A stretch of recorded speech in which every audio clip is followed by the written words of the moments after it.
Olá, povo de Deus, tudo bem com vocês? Estamos novamente juntos na nossa jornada A Bíblia Toda em um Ano. E lendo um capítulo um pouquinho cada dia, já estamos chegando quase no meio da Bíblia. Hoje começamos uma nova fase na leitura do livro de Jó. Vamos ler os capítulos 32 ao 34. Depois de longas conversas entre Jó e seus amigos, aparece alguém que até então estava calado. Eliú, ele é mais jovem, mas fala com intensidade também.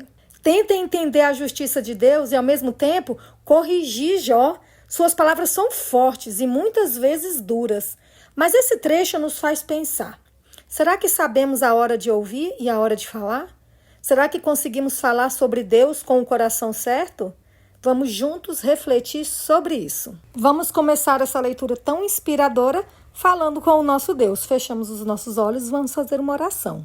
Deus querido, somos gratos a Ti por todas as coisas. Tu és tudo o que diz ser. Que a Tua palavra fale conosco agora.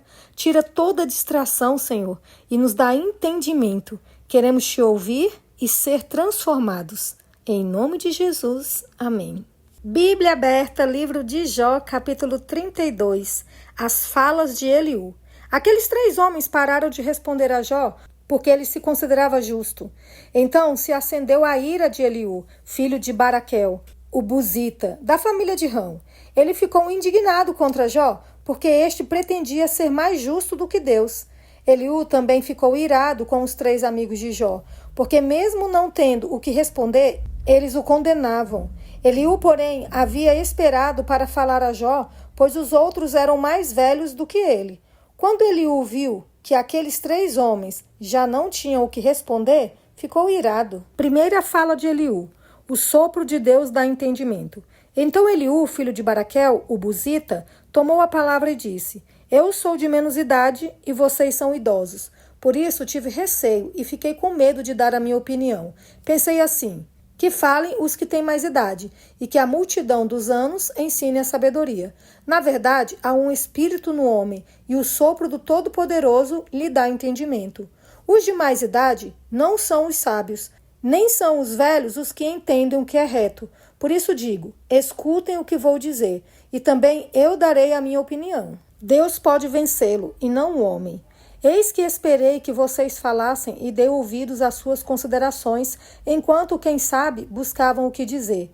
Dei atenção ao que diziam, mas nenhum de vocês conseguiu refutar Jó, nem responder aos seus argumentos. Portanto, não me venham com a seguinte desculpa: descobrimos a sabedoria. Deus pode vencê-lo, e não o homem. Ora, ele não me dirigiu palavra alguma, e eu não lhe responderei com as palavras que vocês usaram. Darei a minha opinião. Jó, os 3 estão pasmados, já não respondem, faltam-lhe as palavras. Será que devo esperar, pois não falam, estão parados e nada mais respondem?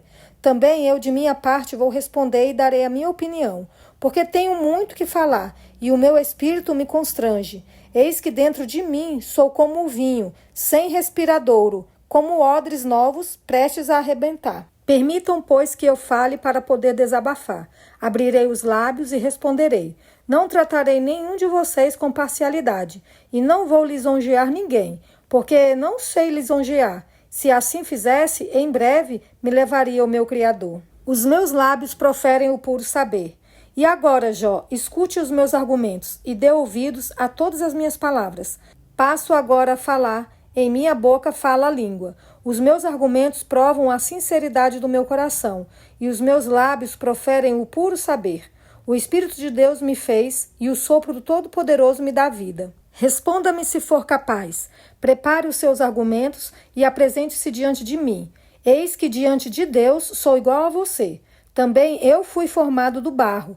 Por isso, não tenha medo de mim. A minha mão não será pesada sobre você. Você disse que não tem iniquidade. Na verdade, você falou diante de mim. Eu ouvi o som das suas palavras dizendo: estou limpo, sem transgressão, sou puro e não tenho iniquidade. Eis que Deus procura pretextos contra mim e me considera seu inimigo. Prendeu os meus pés com correntes e observa todas as minhas veredas. Deus é maior do que o homem. Devo lhe dizer que nisto você não tem razão, porque Deus é maior do que o homem. por que você discute com ele, afirmando que ele não presta contas de nenhum dos seus atos? Pelo contrário, Deus fala de um modo, sim, de dois modos, mas o homem não atenta para isso.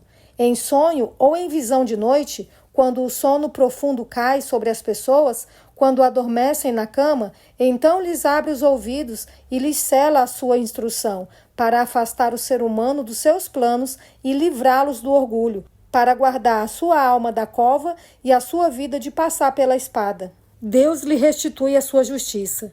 Também no seu leito é castigado com dores, com incessante conflito em seus ossos, de modo que abomina o pão e detesta até a comida mais saborosa. A sua carne que se via, agora desaparece, e os seus ossos que não se viam, agora aparecem. A sua alma está perto da morte, e a sua vida se aproxima dos que trazem a morte. Se com ele houver um anjo intercessor, um dos milhares, para declarar ao homem o que é certo, então Deus terá misericórdia dele e dirá ao anjo: livre-o para que não desça a cova. Já achei um resgate para ele. Então a sua carne recupera o vigor da infância e ele volta aos dias da juventude. Ele ora a Deus, que se agrada dele, com alegria vê a face de Deus, e Deus lhe restitui a sua justiça. Depois cantará diante de todos e dirá: pequei, perverti o direito e não fui punido como merecia. Deus livrou a minha alma de ir para a cova, e a minha vida verá a luz. Eis que Deus faz tudo isso 2 e 3 vezes no seu trato com o ser humano, para reconduzir da cova a sua alma e iluminá-lo com a luz dos viventes. Agora, Jó, preste atenção e escute o que vou dizer. Fique calado, porque vou falar. Se você tem alguma coisa a dizer, diga. Fale, porque gostaria de lhe dar razão. Se não, escute o que vou dizer. Fique calado, e eu lhe ensinarei a sabedoria. Segunda fala de Eliú. Eliú disse mais: vocês que são sábios, ouçam as minhas palavras. Vocês que são instruídos, escutem o que vou dizer, porque o ouvido avalia as palavras, assim como o paladar prova a comida. Escolhamos para nós o que é direito, conheçamos entre nós o que é bom. Deus não perverte o direito, porque Jó disse: sou justo, e Deus tirou o meu direito. Apesar do meu direito, sou considerado mentiroso. A minha ferida é incurável, embora não tenha cometido nenhum pecado. Será que existe outro homem semelhante a Jó, que bebe a zombaria como se fosse água?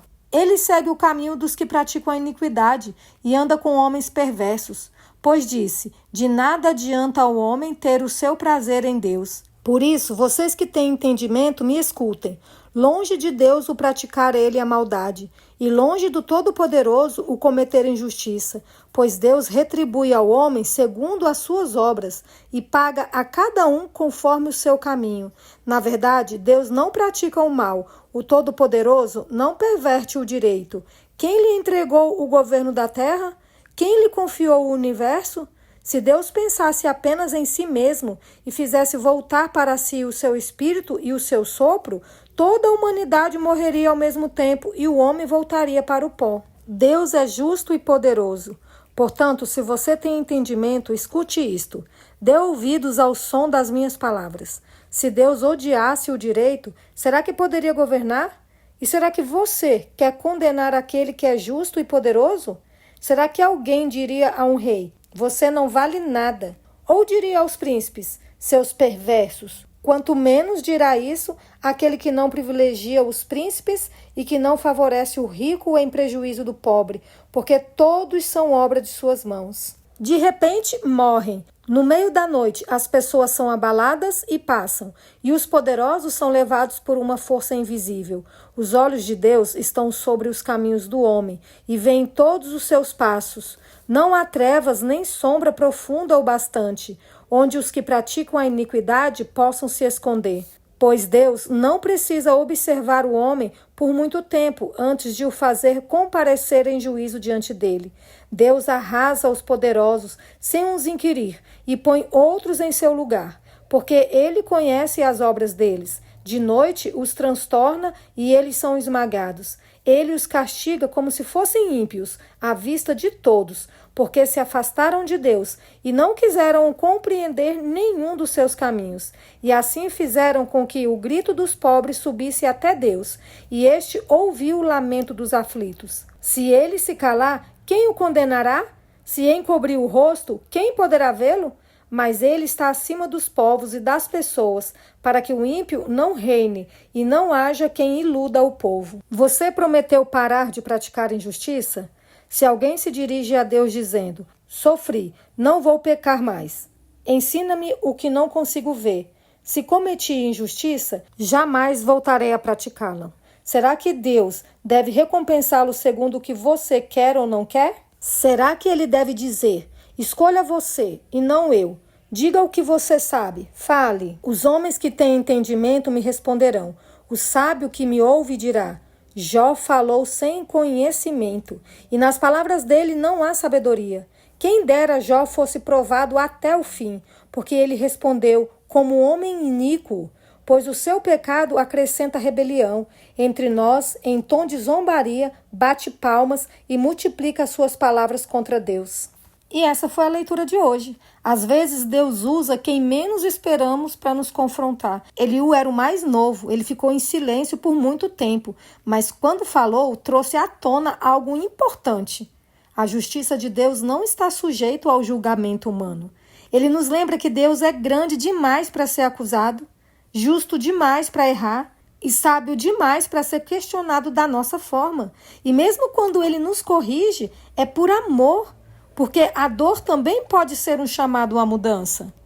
Então, se essa leitura te incomodou e te fez pensar, não ignore. Talvez Deus também esteja falando com você. Amanhã seguimos com os próximos capítulos. E agora as palavras de Eliú vão ficar ainda mais fortes. Não perde o próximo vídeo, gente. Deus pode estar preparando algo só para você. Fiquem com Deus e até amanhã.